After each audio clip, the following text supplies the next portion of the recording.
The idea of forgiveness was originally a legal term, and at the very heart of it, it meant to cancel a debt. The idea is that because someone hurt us, they owe us something. They owe us to unhurt us, or in other words, to fix us, to heal us from the damage done. The truth of the matter is, they can't. They can't heal us. They can't fix us. They can't mend our broken hearts. Only God can do that.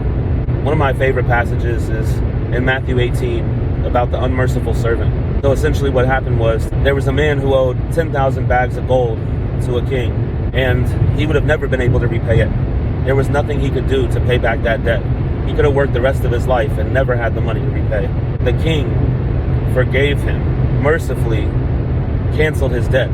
That same man went out and had a servant who owed him, let's just say $10. And instead of canceling his debt, instead of saying, well, I was just forgiven of $10 billion, and so your $10 is nothing.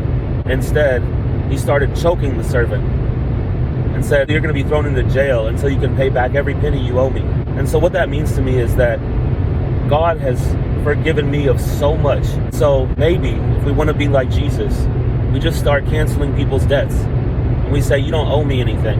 Because the reality is that what I'm wanting from you, I can only get from God in the first place. My joy, my strength, my comfort, my peace, my healing, that's only going to come from Jesus. So you don't owe me anything. It's a choice that we make.